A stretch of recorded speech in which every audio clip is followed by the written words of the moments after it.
Live out of Grovetown High School. My name is Sandy Blooms, and I am here with Republican C J Pearson. C J Pearson is from Augusta, Georgia, a small town that has been getting a lot of coverage. Recently, C J Pearson has ran for office. But come to find out, CJ is only 21 years old. That's right. You are making headlines, young man. Now, what do you have to say about the critics who are afraid that you might be too young to run for office? Well, I think that's a great question. Our founding fathers were young when they took a bet on the greatest experiment to ever happen in world history, the United States of America. They had courage, they had conviction, and they had passion in their belly, and they bet on freedom and liberty. And that's the bet I'm making today. Ronald Reagan once said that freedom is just one generation away from extinction. I refuse to allow it to be my generation. I'm not going to sit idly by and watch the radical left destroy our state by injecting their left-wing values into our schools, into our libraries, and into our government. It's not going to happen on my watch. Now more than ever, I think we don't need go along to get along Republicans in office. We need conservative fighters. That is what I'm running to be. I'm going to eliminate the state income tax by putting more hardworking Georgians, more dollars in their pocket. We're also going to ban critical race theory. We're going to keep women's sports. I know, a controversial idea in 2024 for some reason. But also, too, we're going to go down to kitchen table issues. We're going to cut government red tape that make it harder for small businesses to operate efficiently and effectively. But also, too, we're going to eliminate certificate of need laws that prevent rural Georgians from accessing quality health care. This campaign isn't about me, but it is about the future of this state. And what's crazy about that statement there is I say that as the future. And that is why I am so passionate. That is why I am so energetic about this. Why I believe in this campaign so much is because I believe that Georgia is a state worth betting on. And we've got to do it. Absolutely. So, seeing you on that stage, we've happened to see another Republican, a Libertarian, and I believe it was another Republican. Now, how do you feel about being in the drawing with other Republicans? I think there was some clear contrast on that stage today. I think you heard from me that, I'm not someone who's just going to go to Atlanta and just be a fly on the wall. I'm going to be vocal. I'm going to deliver results for this community. I'm going to deliver results for the people that I was elected to represent. But also, too, when people ask me straight questions, I'm going to answer them honestly. I'm not going to equivocate. I'm not going to pussyfoot the answer. I'm going to give it to you straight. That is what the voters deserve. When you ask me if gender dysphoria is a mental illness and they cop out and they say, well, I'm not a doctor.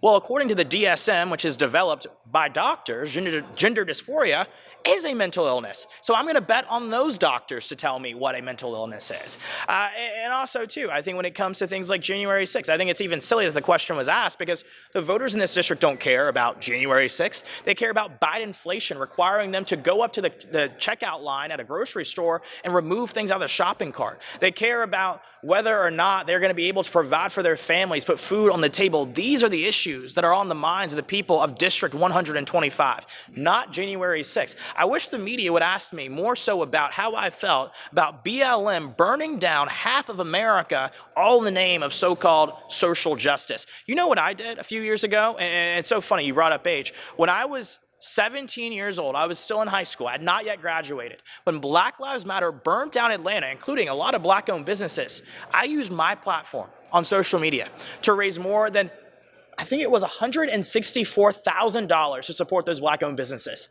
And you know who gave to that GoFundMe? Who gave to that fundraising campaign? Conservatives.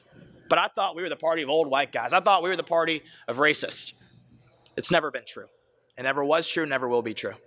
You actually had a very unique background. That's right, Mr. C J Pearson. You grew up in Augusta with your grandparents. And are they or are they not Republican? They're not. I grew up in a house divided, that's for sure. But they're also really conservative when it comes to their values, right? I grew up going to church. I grew up learning the importance of faith and family, the value of a dollar, all of which led me to conservatism, led them in a different direction. But I'm still working on them. And I think in this election, we might just have 3 Republican votes coming out of my household. It'll be great. Will you be the first Republican that they vote for? I might just be. But of course, the voting is secret. So I'm going to earn it. Hopefully I earned it tonight at this forum. But I'm pretty confident in it.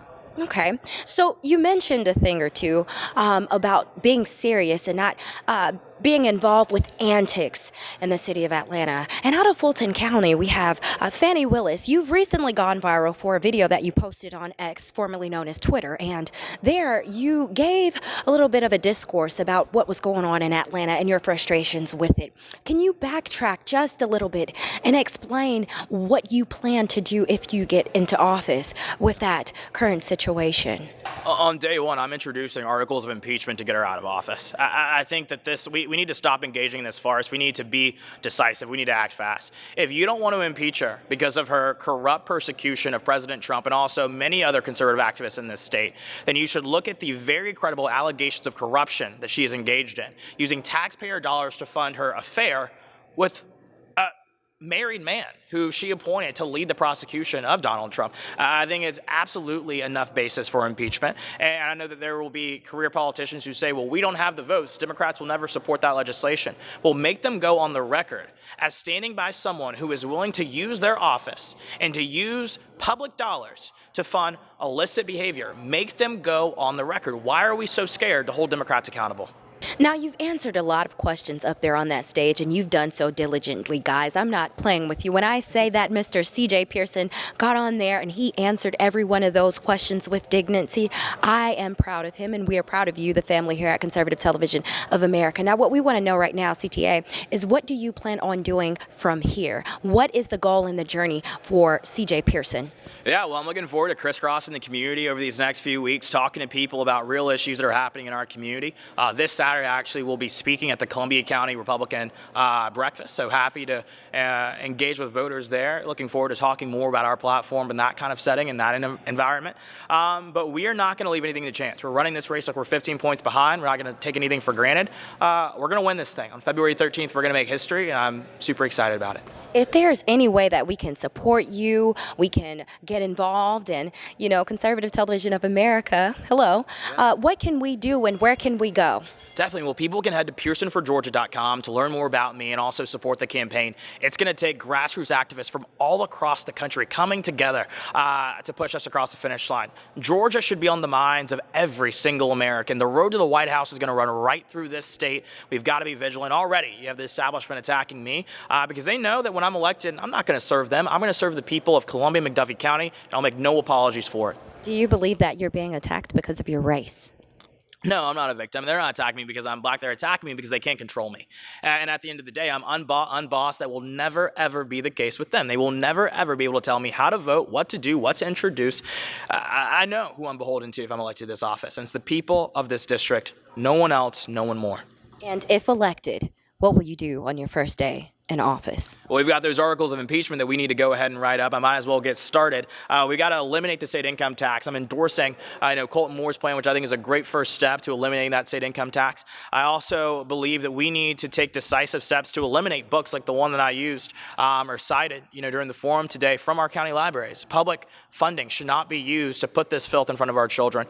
These are day one things that are very easy to do, and I'm not going to pass the buck. I sat on that stage and I just saw so much lack of accountability, and it's weird to me because age comes up a lot in this campaign, and I thought personal responsibility comes as you get older. Doesn't seem to be the case for some reason here. Absolutely. Now, there is a book that you had and you shared on that stage, and it bothered you that you were able to go into that library and get that book. Now, could you tell us what you plan to do about situations and instances where those types of books are allowed around children and as inappropriate and explicit as they have been known to be? Yeah, I think we absolutely should ban them completely from our libraries, from our schools. We need to take that action decisively. I understand that there's a committee to review these things, and the commissioner Richardson didn't seem to know much about it. And I think that's kind of a dereliction of duty. There, you're a commissioner here. Go to the library, go see for yourself. I walked in there as a citizen. I found the book within seconds. It was in the children's section, which is disgusting. It's marketed towards 1 to 4 year olds. It's literally at knee-high length. And the book is called Bare Naked. It's talking about gender dysphoria to children. It's absolutely repulsive. Columbia County is supposed to be a safe haven for conservative values and ideals. That book has no place here. Maybe in Atlanta, but not even there. Every single one of God's children deserves to be protected. As your next state representative, I'm going to do that. All right, guys, you've heard Mr. C J Pearson in Augusta, Georgia, coming live from Conservative Television of America.